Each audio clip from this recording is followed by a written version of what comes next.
교회 안에서 형제와 형제들이 서로 고발하고 다투는 문제에 대해서 말합니다. 더구나 교회 안에서가 아니라 믿음의 사람들 앞에서가 아니라 믿지 않는 세상 사람들 앞에서 법정에서 다투는 이 문제에 대해서 말하고 있어요. 근데 이 말이 굉장히 강한 어조로 비판한다는 것을 우리가 본문을 통해서 알 수 있습니다. 1절에 구태여라는 말이 있어요. 굳이 세상에 가서 그렇게 소송할 일이 있냐? 라는 것처럼 들리지만 사실 이 구태여라는 말은 조금 더 강한 의미를 갖고 있습니다. 원문에 보면 톨마오라는 단어로 쓰였는데 이 말은 어떤 의미냐면 감히, 당돌히, 용감히, 담대히라는 뜻을 갖고 있어요. 영어로도 dare라고 번역했죠. 그러니까 이 말이에요. 너희가 감히 어떻게 세상에서 이 법정에서 다투느냐라고 말하는 거예요. 도저히 있을 수 없는 일을 하고 말았다라는 뜻이죠. 앞에 4장 14절에서는 내가 너희를 부끄럽게 하려고 이 말을 쓰는 것이 아니다 라고 말을 했는데 오늘 본문에서는 뭐라고 얘기하냐면 내가 너희를 부끄럽게 하려고 이 말을 한다. 얼마나 강한 어조로 이 부분에 대해서 책망하고 있는 것인가를 우리가 알 수 있습니다. 여러분, 교회 안의 문제를, 교회 안의 갈등을 세상의 법정에서 다툴 때 어떤 문제가 일어날까요? 세 가지가 일어나요. 첫째는 교회의 권위가 땅에 떨어집니다. 세상 사람들이 교회도 별 수 없구만 이런 생각을 하게 돼요. 교회가 가질 수 있는 권위란 뭐예요? 영적인 권위, 도덕적인 권위입니다. 그런데 그런 일이 일어나면 세상 사람들이 교회를 신뢰할 수가 없게 되는 것이죠. 결국은 하나님의 영광을 가리는 거예요. 두 번째, 성도의 도덕적 수준이 드러납니다. 말로는 거룩한 하나님의 자녀들이라고 말을 하는데, 성도라고 말을 하는데 여전히 서로 속이고 다투고 싸우는 세속적인, 세상적인 그런 사람들과 똑같다는 거죠. 세상적이고 육신적인 삶을 살고 있는 이 도덕적 이 현실이 다 드러나는 거예요. 교회가 세상과 다르지 않을 뿐만 아니라 어떤 부분은 더 형편없는 모습을 보여주고 있다라는 것이죠. 세 번째는 성도들의 영적인 수준이 드러납니다. 하나님의 임재가 사라질 때 사람들은 방종하게 되어 있어요. 입으로는 하나님과 함께 하나님을 섬기며 산다고 합니다. 말로는 사랑은 모든 율법을 다 완성하고 허다한 허물을 덮는다고 말은 하는데 그런데 그게 허울 뿐이라는 소리라는 것이 증명이 되는 거예요. 드러나게 되는 것이죠. 실상은 누군가를 용서할 마음도 없고 용서할 이유도 찾지 못하고 있는 것이에요. 지혜와 사랑과 기도로 함께 해결하려는 성숙함과 영성이 그 성도들에게 없다는 것이 드러나는 것이죠. 사랑하는 성도 여러분, 사도 바울이 이 문제에 대해서 기가 막혀 하는 부분이 이런 이유입니다. 이런 일들은요, 있을 수 없는, 하나님의 교회에서 있을 수 없는 일입니다. 교회 안에서 일어나서는 안 되는 일이라는 거예요. 그런 이유가 도대체 뭔가? 오늘 본문을 통해서 사도 바울이 세 가지를 얘기해요. 교회가 이러한 존재이기 때문에 이런 일들은 일어날 수 없는 것이다. 감히 너희가 어떻게 이런 교회에서 이런 일들을 하느냐라고 말하고 있다는 사실이에요. 저는 오늘 말씀을 통해 교회의 영광이 무엇인지, 성도가 누구인지 정확하게 알아서 거룩한 그리고 성숙한 교회 되기를, 세상에 빛이 되는 교회가 되기를 저와 여러분이 되길 주의 이름 축복합니다. 아멘. 우리 본문 1절에서 6절 다시 한번 읽도록 하겠습니다. 1절에서 6절 말씀이에요. 자, 1절에서 6절 같이 한번 읽겠습니다. 시작. 너희 중에 누가 다른 이와 더불어 다툼이 있는데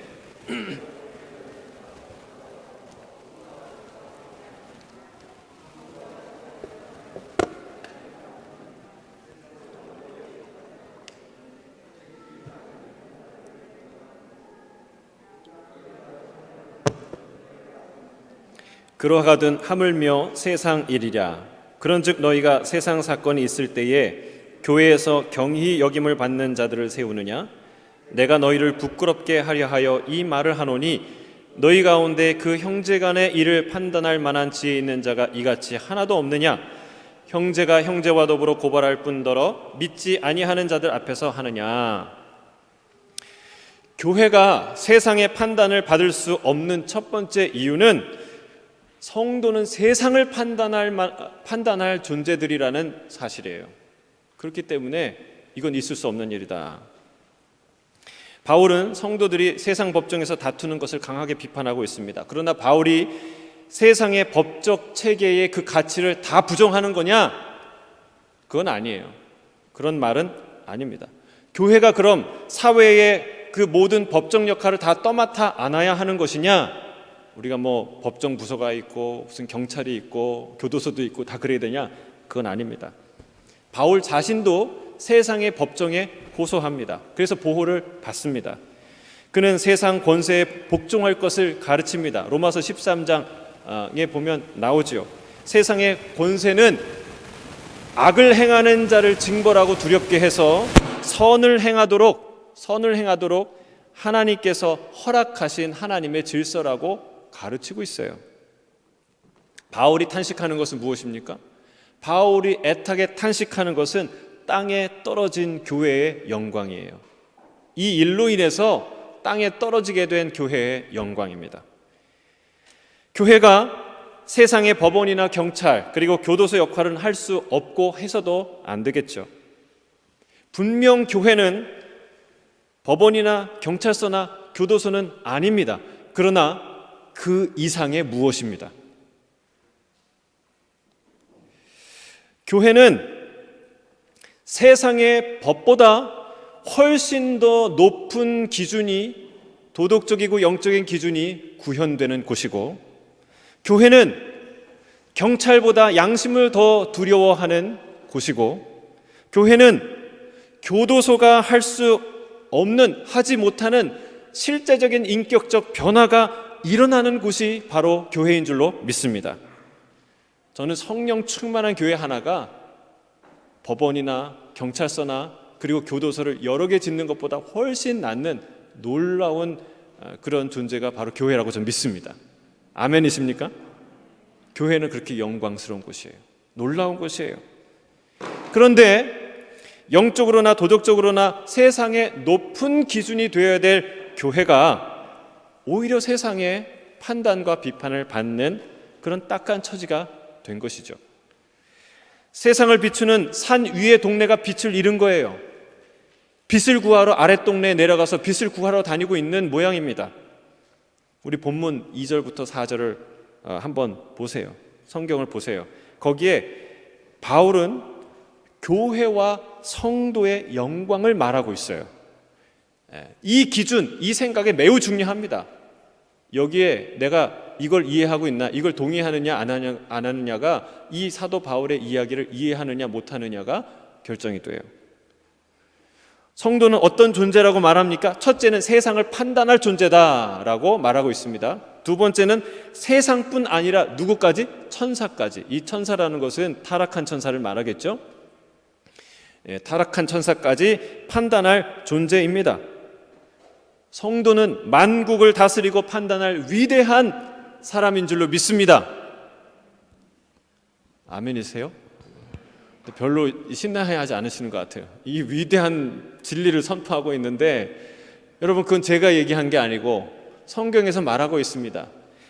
여러분, 요한계시록 2장 26절 보겠습니다. 요한계시록 2장 26절 함께 읽겠습니다. 시작. 이기는 자와 끝까지 내 일을 지키는 그에게 만국을 다스리는 권세를 주리니. 어떤 권세요? 만국을 다스리는.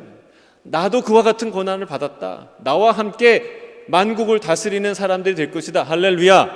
여러분, 우리가 그런 사람들이에요. 두 번째, 제자들에게도 이런 약속을 합니다. 마태복음 19장 28절에 같이 읽겠습니다. 시작. 예수께서 이르시되 내가 진실로 너희에게 이르노니 세상이 새롭게 되어 인자가 자기 영광의 보좌에 앉을 때에 나를 따르는 너희도 12보좌에 앉아 이스라엘 12지파를 뭐하리라?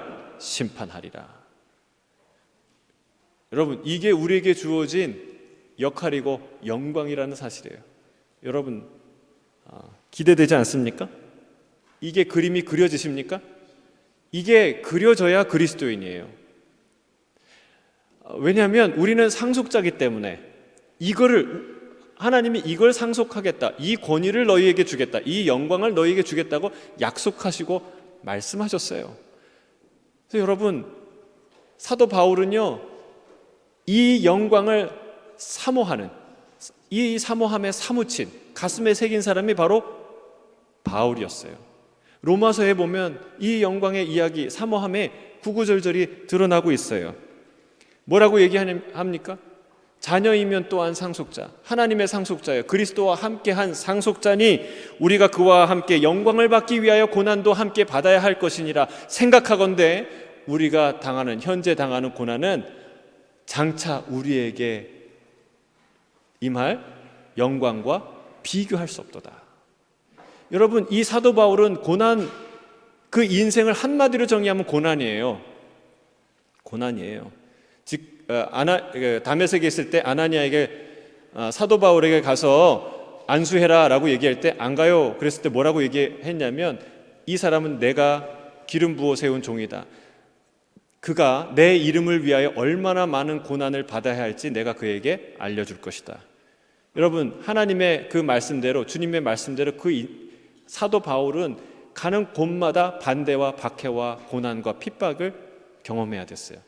근데 그가 고백하는 거예요. 고난을 별로 안 경험한 그런 사람이 얘기하는 게 아니라 고난 한가운데 있는 사람이 뭐라고 얘기하냐면, 현재 우리가 당하는 고난은 장차 우리에게 임할 그 영광과 비교할 수 없다. 비교조차 안 된다는 거예요. 할렐루야. 여러분, 사도 바울의 모든 고난을 뚫고 나갈 수 있는 놀라운 비결이 뭐냐면 이 영광을 바라보는 믿음이에요. 확신이에요. 기대예요. 이 상속을 받을 놀라운 이 믿음이에요. 마치 최고의 맛집에서 1시간 정도 줄 서는 것은 아무것도 아닌 것처럼, 최고의 맛집 가보셨습니까? 1시간 줄 서는 거 아무것도 아니죠. 마찬가지예요. 하나님이 우리에게 주실 이 교회와 성도의 영광은 상상할 수 없이 크다. 여러분, 이걸 꼭 믿으시길 바라고, 매일 생각하길 바라고, 매일 선포하길 주의 이름 축복합니다. 이게 없으니까 세상의 영광에 휘둘리는 거예요. 기준을 잃어버리는 거예요. 고난에 넘어가는 것이죠. 이게 동의가 안 되면, 이해가 안 되면 바울의 말에 동의할 수 없습니다. 너희가 감히 그럴 수 있느냐고 탄식하며 쏟아내는 바울의 격정의 밑바닥, 기초는 무엇이냐? 이런 영광스러운 교회에 대한 믿음이에요. 우리는 교회에 대한 자부심을 가져야 될 줄로 믿습니다. 이것은 교만한 것과 다릅니다. 스스로 성도에 대한 높은 기준을 갖게 되길 주의 여러분 축복합니다. 교회가 뭐 다 그렇지, 성도가 뭐 다 그렇지, 그렇게 생각하니까 교회가 그 수준으로 내려가는 거예요. 우리는 교회에 대한, 성도에 대한 높은 기준을 가져야 할 줄로 믿습니다.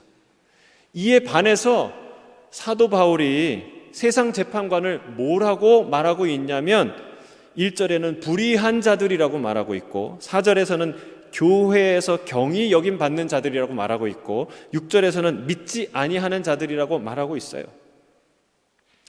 교회의 영광과 비교되는 말이죠. 그런데 불의한 자들이라고 얘기하는 건 도덕적인 판단이 아니라 종교적인 판단이에요. 종교적인 얘기예요. 아직 십자가의 은혜로 정결케 되지 못한 자들이라는 뜻이죠. 교회에서 경히 여김을 받는다라는 말은 교회로부터 경히 여김을 받는다라는 뜻이에요. 하나님의 법을 알지도 못하여서 성도들이 영적으로 신뢰할 수 없는 사람들이라는 뜻이에요.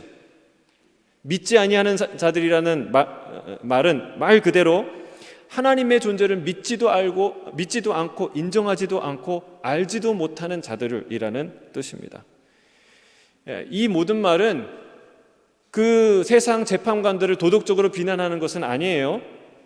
그러나 하나님의 법도 영적 분별력도 없는 자들 앞에서 어떻게 하나님의 사람들이 스스로 그들의 판결을 자청하여 받느냐? 이건 부끄러운 일이다 라고 말하는 것입니다. 세상의 재판관을 우리가 무시해야 된다는 말입니까? 그건 아니에요. 그렇지 않습니다. 세상을 심판할 교회가 세상의 심판을 받게 되었으니 얼마나 통탄할 노릇이냐라고 말하고 있는 거예요. 성도와 성도가, 교회와 교회가 서로 다투는 것, 그 모습만으로도 세상의 조롱거리가 된다는 거예요. 세상의 비웃음을 사게 됩니다. 물론 싸움을 원치 않았는데 싸워지게 되는, 싸움에 말려드는 경우도 있어요. 사도 바울 본인이 당한 것처럼 악의적인 다툼 안에 끌려 들어갈 수도 있어요. 그래서 모든 상황을 다 싸잡아서 이렇게 얘기할 수는 없어요. 어떤 경우는 그 싸움을 끝까지 잘 싸워내야 될 경우도 있습니다. 또 어떤 경우는 교회 안에 있는 명백한 비리와 부정이 드러나는 경우도 있습니다. 부득이하게 법정으로 갈 수도 있습니다. 부끄러운 일이지만 물론 교회에서, 노회에서, 그리고 교단에서 지혜롭게, 신중하게, 성령 충만하게 이 일을 처리해야 하지만, 그러나 부득이하게 이 세상 법정 앞에서 판단을 받아야 할 경우, 그렇게 해서라도 우리의 환부를 도려내야 된다면 그것은 해야 된다고 생각합니다. 자신의 치부를 끝없이 덮고 가리는 것, 옳은 처사는 아니라고 생각합니다. 그럴 때에는 세상의 판단에, 세상의 재판관의 판결을 받을 수 있죠. 그러나 그런 경우라도 이 모든 경우는 치열하고 신중한 고도의 영적인 지혜와 중재와 중보가 우선되어야 한다는 것을 우리가 알아야 돼요. 오늘 본문으로 돌아와서 이 본문의 경우는 그런 경우인가? 이 본문의 경우는 서로 오래 알던 성도들 사이에서 일어난 내부의 일로 보입니다.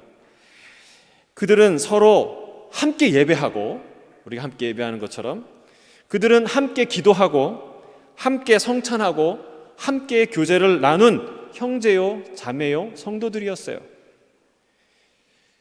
그런 형제들이 법정에서 서로 고발하고 다투는 상황이에요. 그런데 가해자는 회개할 기미가 없이 여전히 뻔뻔하고, 피해자는 용서할 생각도 없이 분노로 가득 차 있고, 교회는 중재할 생각 없이 시끄러운 소문으로만 가득하다면 어떻게 되겠습니까? 세상의 법정에 선 이 일이 세상의 뉴스가 되고, 뉴스가 가십이 되고, 가십이 비웃음이 되어서 온 도시를 채우고 있는 상황이에요. 그들은 피차 서로 물어뜯고 싸웁니다. 가해자는 끝까지 억울하다고 변명하고 호소합니다. 피해자는 정의를 실현하라고, 속히 실현하라고 핏대를 높이고 있습니다. 교회는 구경꾼으로 지켜만 보고 있습니다. 만약 이런 경우 서로 물고 뜯고 싸우는 이 상황 가운데 하나님의 영광은 어떻게 될까요? 교회의 권위는 어떻게 될까요? 땅에 떨어지고 만다는 거예요. 그래서 사도 바울이 이것이 바로 너희의 뚜렷한 허물이다 라고 말하고 있다는 사실입니다. 오늘 본문 7절 8절 같이 읽겠습니다. 7절 8절 시작. 너희가 피차 고발함으로 너희 가운데 이미 뚜렷한 허물이 있나니 차라리 불의를 당하는 것이 낫지 아니하며 차라리 속는 것이 낫지 아니하냐. 너희는 불의를 행하고 속이는구나. 그는 너희 형제로다. 성도가 서로 물고 뜯고 싸우면 안 된다는 말입니다. 왜냐하면 교회는 말할 수 없이 영광스러운 하나님의 교회이기 때문에 그렇습니다. 하나님의 영광을 가리는 일이기 때문에 그 일은 해서 안 된다는 거예요. 그게 부끄러운 일인 줄 알아야 한다는 사실이에요. 너희가 서로 사랑할 때 세상은 너희가 내 제자인 줄 알 것이다 라고 예수님이 말씀하셨습니다. 교회는 세상을 심판하고 다스릴 사람에 걸맞게 살아야 하는 줄로 믿습니다. 그렇게 준비되어야 합니다. 그냥 왔다가 그냥 대충 살다가 가는 게 크리스찬의 삶이 아니에요. 날마다 성장해야 될 이유가 바로 여기 있어요. 우리는 세상을 심판하고 세상을 다스릴 사람으로 준비되어야 될 줄로 믿습니다. 날마다 성장해야 돼요. 우리는 죽는 날까지 그리스도의 장성한 분량에 이르기까지 성장하게 될 줄로 믿습니다. 이것이 오늘 두 번째 주제와 연결이 돼요. 자, 9절부터 10절까지 읽겠습니다. 9절부터 10절 시작. 불의한 자가 하나님의 나라를 유업으로 받지 못할 줄을 알지 못하느냐. 미혹을 받지 말라. 음행하는 자나 우상 숭배하는 자나 간음하는 자나 탐색하는 자나 남색하는 자나 도적이나 탐욕을 부리는 자나 술 취하는 자나 모욕하는 자나 속여 빼앗는 자들은 하나님의 나라를 유업으로 받지 못하리라. 아멘. 자, 두 번째는 교회 안에서 지속적이거나 반복적으로 불의한 범죄가 일어나서는 안 된다라고 말합니다. 있을 수 없는 일입니다. 왜냐하면 불의한 자는 하나님의 나라를 유업으로 받을 수 없기 때문에 그렇습니다. 이 말씀은 특별히 가해자를 향해서 하는 말이죠. 하지만 이 죄를 이 하나님이 중히 여기시는 죄를 열거하는데 특정한 한 죄만 얘기하지 않고 여러 가지 죄를 말하고 있어요. 그걸 봐서는 한 사람만이 아니라 많은 사람들에 대한 대상이 더 넓다는 것을 우리가 알 수 있습니다. 교회 안에서 여전히 고의로 혹은 지속적이거나 반복적으로 죄를 짓고 있는 모든 사람을 향해서 지금 사도 바울이 경고하고 말하고 있다는 사실이에요. 우리는 앞에 고린도전서 그 5장을 살펴보면서 고린도 교회에 있을 수 없는 범죄가 있다는 것을 알았어요. 심지어 세상에도 없는, 세상에 있겠죠. 그러나 세상에서도 혀를 내두르는, 고개를 절레절레 흔드는 그런 죄가 고린도 교회 안에 있었다는 것을, 있었는데도 불구하고 그것을 성경적으로, 신앙적으로 거룩하고 아름답게 성령 안에서 처리하지 못하고 있었다는 것을 우리가 살펴보았습니다. 사랑하는 성도 여러분, 우리가 의인이 될 수 있습니까? 없습니까? 우리는 완벽한 의인이 될 수 없습니다. 그런데 우리가 완벽한 의인이 될 수 없다고 해서 의인이 되려고 하는 것을 포기할 이유가 됩니까? 그렇지 않아요. 이거 잘 생각하셔야 돼요. 우리가 완전한 사랑을 할 수 없다고 해서 사랑하기를 포기할 수 없는 것과 마찬가지예요. 우리가 완전해서 구원받는 건 아닙니다. 우리는 완전하지 못해도 그리스도의 십자가의 은혜와 그 보혈로 정결함을 받고 하나님의 은혜로 구원을 받는 줄로 믿습니다. 하지만 우리가, 성도가, 구원받은 자가 지속적으로 하나님의 선하심과 완전하심을 추구하지 않는 것은 용납할 수 없는 일이에요. 있을 수 없는 일이라는 사실이에요. 사도 베드로는요, 우리에게 뭐라고 말하냐면 신의 성품에 참여하는 자들이 되어가라, 그렇게 살아가라, 그렇게 자라가라 말하고 있어요. 베드로후서 1장 4절에서 7절에 사도 베드로가 이렇게 얘기합니다. 이로써 그 보배롭고 지극히 큰 약속을 우리에게 주사 이 약속으로 말미암아 너희가 정욕 때문에 세상에서 썩어질 것을 피하여 신성한 성품에 참여하는 자가 되게 하려 하셨느니라. 그러므로 너희가 더욱 힘써 너희 믿음의 덕을, 덕의 지식을, 지식의 절제를, 절제의 인내를, 인내의 경건을, 경건의 형제 우애를, 형제 우애의 사랑을 더하라. 여러분, 우리가 가야 될 길이 명확하죠? 그리스도인이라면 어떤 삶을 살아야 되는지 성경에서 분명히 가르쳐주고 있다는 사실이에요. 우리는 부단히 그리스도의 장성한 분량에 이르기까지 날마다 성장해야 될 줄로 믿습니다. 이것이 우리의 부르심이라고 성경은 정확하게 기록하고 있어요. 이런 얘기를 할 때마다 어떤 사람은 목사님, 우리는 행위로 구원받지 않습니다. 이런 얘기를 끌어오는 분이 있어요. 이신층이 말을 하는 분이 있어요. 여러분, 그래서 우리가 성경 공부를 잘해야 돼요. 우리는 말씀에서 핑계를 찾는 게 아니라 원리를 찾아야 합니다. 말씀 연구를 머리로 해서는 안 돼요. 말씀 연구를 영으로, 가슴으로 기도하면서 해야 됩니다. 그래야 우리가 성경 안에 있는 진리를, 하나님의 음성을 들을 수 있어요. 성경을 잘못 배우면 핑계거리만 찾습니다. 그래서 뭘 하든 막 입에서 성경 말씀이 나오는데 다 핑계, 다 피해 나갈 수 있는 말들이에요. 그래서는 안 되는 거예요.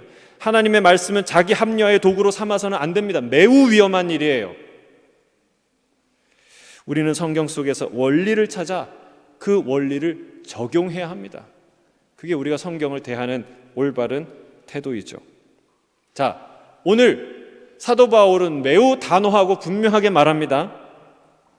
음행, 우상숭배, 간음, 탐색, 남색, 이게 다 동성애, 음란에 관한 얘기죠. 도적질, 탐욕, 술취함, 모욕, 속여 빼앗는 자, 다 이 사람들이 어떻게 돼요? 하나님의 나라를 유업으로 받지 못한다라고 말하고 있어요. 쉽게 말하면 천국 못 간다라는 뜻이에요. 이것들 중에 이걸 다 범하거나 한 적어도 3개 이상 범하는 사람이 그렇게 되는 게 아니라, 여러분 이 룰의 원칙은 하나만 걸려도 걸리는 거예요. 그렇죠? 예, 이 배구할 때도 네트에 살짝만 닿아도 파울인 것처럼, 여러분 이 10가지의 모든 것 중에 하나만 걸려도 걸리는 거예요. 여러분 이 10가지 중에 하나라도 걸린 거 있으세요? 정직하게 돌아보세요. 물론 우리가 이 다음 11절에서 사도 바울이 용서에 관한 이야기를 합니다. 우리는 이 모든 죄를 용서받습니다. 그리고 용서받았으니까 이 자리에 있는 거예요. 그렇죠? 믿습니까? 아멘. 하지만 이 죄에서 날마다 떠나지 않고 계속 머무는 사람은, 그런 사람은 하나님 나라 갈 수 없다는 거예요. 개가 토한 것을 다시 삼키듯이, 다시 먹듯이 다시 그런 세속적인 육적인 삶으로 돌아가서 거기에 주저앉는다면 그것은 진정한 회개가 될 수 없고 오히려 하나님을 모욕하는 행위라고 말하는 거예요. 여러분, 우리가 창세기를 지금 읽는데 하나님이 롯을 구해줍니다. 그렇죠? 롯을 구해주는데 너 여기 망할 거라고 빨리 나가니까 안 나가요. 그래서 그 손을 붙잡고 성 바깥에 내놔요. 여러분 구원 받은 거예요? 안 받은 거예요? 받았죠. 근데 얘기해요. 도망가라고. 뒤돌아보지 말라고. 근데 어떻게 됩니까? 거기서 안 도망가면은 그래도 구원 받은 겁니까? 도망가야 돼요.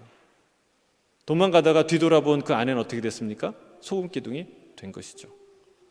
여러분, 우리는 죄인임에도 불구하고, 롯이 아브라함처럼 의인이 아님에도 불구하고 구원 받았어요.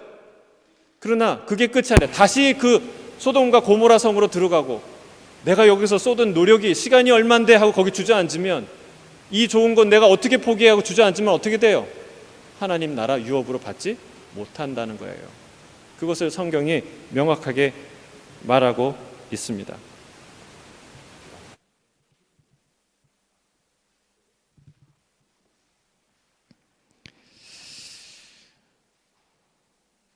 그리스도인이 누구냐? 그리스도인의 확실한 특징 중에 하나가 뭐냐면 거룩함이에요. 거룩함. 여러 가지 특징이 있는데 그리스도인이라면 갖고 있는 특징 중에 하나가 거룩함이에요. 왜요? 하나님이 내가 거룩하니 너희도 거룩하라 말씀하셨어요. 그러니까 죄와 싸우는 사람들이 그리스도인이에요. 아, 죄를 져도 괜찮아, 이래도 괜찮아, 저래도 괜찮아. 여러분 그리스도인일까요? 생각해 봐야 돼요. 예수님도 좋고 죄도 좋다고 말하는 사람은 무슨 말입니까? 그 말은 사실 예수님은 싫고 죄가 더 좋다는 뜻이에요. 왜요? 예수님과 죄가 함께 있을 수 없기 때문에 그렇습니다. 하나님과 바알을 함께 섬긴, 자기 뜻대로 자기 편한 대로 섬겼던 이스라엘의 죄와 똑같은 죄가 바로 그런 죄예요. 여러분, 성령은요 어떤 영이에요? 말 그대로 홀리 스피릿이에요. 거룩한 영이에요.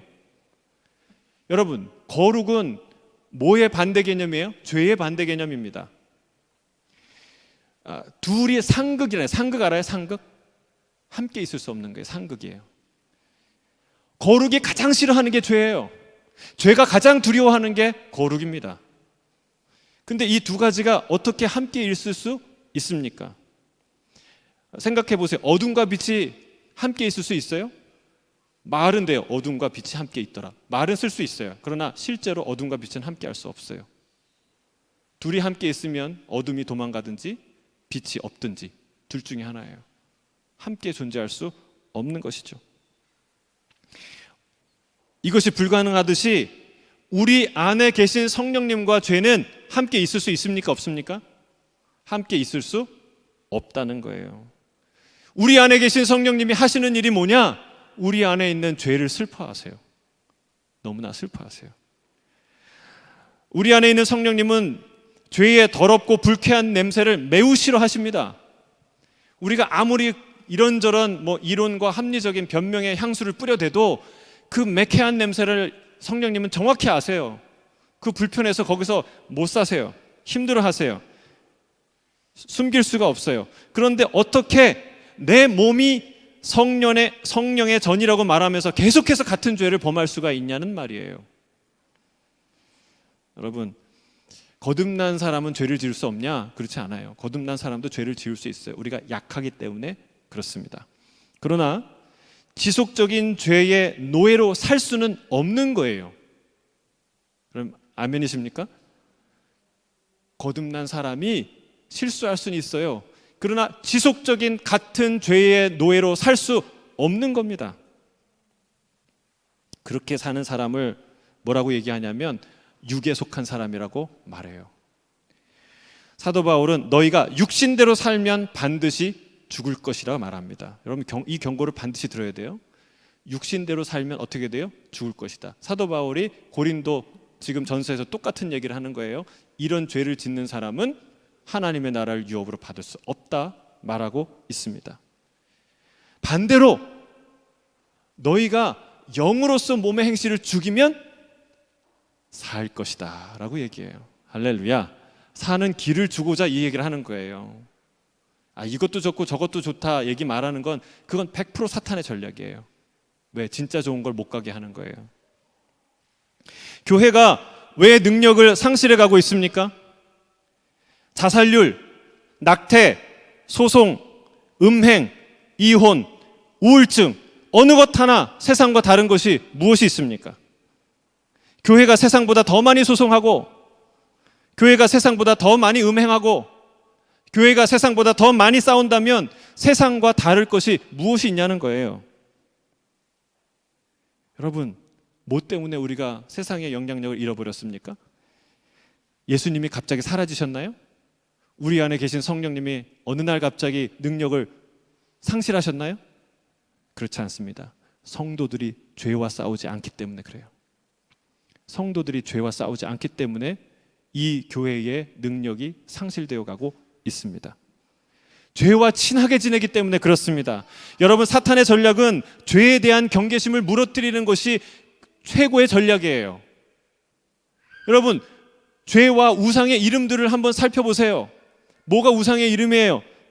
인기, 성공, 건강, 풍요, 사랑, 이데올로기, 자녀, 이게 다 우리가 섬기는 우상들 아니에요? 어느 것 하나 흉악한 게 있습니까? 다 아름다운 이름들이에요. 다 얼굴 보면 웃는 얼굴이에요. 친해지고 싶고 갖고 싶은 얼굴들이에요. 이게 사탄의 전략이라는 것을 우리가 알아야 돼요. 사탄은 죄와 싸우지 않게 만들어요. 성도는 죄와 싸워야 될 줄로 믿습니다. 성도는 죄와 싸워야 될 줄로 믿습니다. 히브리서는 이렇게 말합니다. 너희가 죄와 싸우되 아직 피 흘리기까지 대항하지 아니하였다 말해요. 여러분, 성도는 죄와 싸우되 피 흘리기까지 싸워야 되는 사람인 줄로 믿습니다. 왜요? 그것 때문에 예수님이 십자가에 지셨거든요. 바로 그것 때문에 예수님이 하늘의 모든 영광을 버리고 이 땅에 오셨거든요. 바로 그 죄 때문에 십자가에서 자기 목숨을 우리를 위해서 주셨거든요. 바로 그것 때문에 성령을 주셨고 성령님이 오늘도 그것과 싸우고 계시기 때문에 그렇습니다. 그래서 우리는 여러분, 그런데 우리가 성령의 사람인가 동시에 죄와 함께 살 수 있냐? 그렇지 않습니다. 불가능한 일이에요. 그래서 우리가 뭘 기도해야 되느냐? 주님, 죄를 미워하는 마음을 주세요. 따라하겠습니다. 죄를 미워하는 마음을 주세요. 죄를 분별하고 죄와 싸울 수 있는 능력을 주세요. 이렇게 기도해야 돼요. 이게 중요해요. 이 토양이 사라졌기 때문에 서로 싸우고 멱살 잡고 물고 뜯고 싸우는 거예요. 여러분, 이런 음란이 사라졌다면, 사기치려고 왔어도 회개하고 이 거룩이 임했다면, 죄와 싸우는 공동체였다면 여러분, 이런 소송이 일어날 수 있겠습니까? 없다는 것이죠. 이런 거룩한 토양이 우리 안에 지속적이고 반복적이고 고의적이고 악의적인 불의가 떠나가게 만드는 놀라운 하나님의 능력일 줄 믿습니다. 그렇게 될 때 교회는 세상에 없는 아름다운 거룩한 공동체가 되는 것이죠. 마지막으로 11절이에요. 같이 읽겠습니다. 시작. 이와 같은 자들이 있더니 주 예수 그리스도의 이름과 우리 하나님의 성령 안에서 씻음과 거룩함과 의롭다 하심을 받았느니라. 성도는 서로 분쟁과 싸움을 일삼을 수 없다라는 얘기예요. 있을 수 없는 일입니다. 세 번째 마지막 이유는 뭐냐면, 우리는 모두 각자가 어마어마한 갚을 수 없는 사랑의 빚을 진 사람들이기 때문에 그렇다라고 사도 바울은 말하고 있는 겁니다. 11절을 원문에 살펴보면 그러나라는 말이 3번 나와요. 이 단어에 어떻게 했냐면, 원문에 충실하게 번역한 이 글을 제가 이렇게 읽을게요. 여러분 중 몇은 이와 같은 자들이었습니다. 여러분들은 주 예수 그리스도의 이름과 우리 하나님의 영으로 그러나 씻겼고, 그러나 거룩해졌고, 그러나 의롭게 되었습니다. 이렇게 쓰여 있어요. 그러니까 씻기고 거룩해지고 의롭게 되었다는 말 앞에 그 동사 3개 앞에 그러나가 다 붙었어요. 각각. 이건 뭐예요? 강조하는 것이죠. 여러분, 이건 그러나의 의미를 살피기 전에 아주 중요한 말을 이 사도 바울이 얘기하고 있어요. 그리스도의 이름과, 주 예수 그리스도의 이름과 하나님의 영, 곧 성령으로 우리가 어떻게 돼요? 씻겨지고 거룩해지고 그리고 의롭게 됐다고 말합니다. 여러분, 우리가 죄와 싸울 수 있는 능력과 이유는 뭐예요? 예수 그리스도의 이름과 성령이에요. 십자가와 성령인 줄 믿습니다. 여러분, 이거 붙들어야 돼요. 이거 붙들면 뭐 할 수 있어요? 죄와 싸울 수 있고 죄와 이길 수 있다는 것. 여러분, 이거를 알아야 돼요. 자, 그러나 바울의 말을 잘 보세요. 각 동사에 그러나라는 말을 붙였다는 뜻은 바로 이런 거예요. 너희가 씻겨지기 전에는 말할 수 없이 더러운 상태였다. 너희가 거룩하기 전에는 죄악으로, 말할 수 없는 죄악으로 물들어 있는 상태였지 않느냐. 너희가 의롭게 되기 전에는 형편없이 불의한 자였지 않느냐라는 것을 상기시키는 거예요. 그거를 강조하는 거예요. 지금은 멀쩡한 것 같지만 너희가 원래는 그렇지 아니한 사람들 아니었냐? 너희가 받은 은혜가 얼마나 큰가라고 말하는 것이죠. 이 말은 주로 피해자라고 생각하는 자들에게 주는 말씀이에요. 자신이 어마어마한 1만 달란트 탕감받은 그 은혜와 사랑을 받은 자라면, 그리고 양심이 있다면 100데나리온 빚진 사람 멱살 안 잡는다는 거예요. 그렇게 살 수 없다는 얘기입니다. 여러분, 100데나리온이 작은 돈일까요? 큰 돈일까요? 작은 돈이 아니에요. 그러니까 1데나리온이 하루 품삯이니까 100데나리온은 100일 노동한 값이에요. 그러니까 한 적어도 석 달, 넉 달 정도의 임금이에요. 작지 않죠? 예. 근데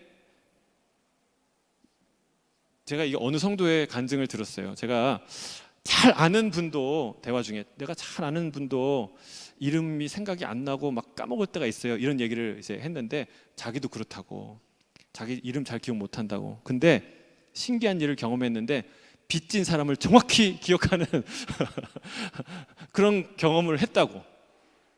자기가 이렇게 20몇만 원인가 손님 중에 돈을 안 갚는 사람이 있었는데 계속 못 만나다가 이제 호주 이민 올 때 마지막 공항 가는 길에 건널목에서 그 사람을 본 거예요.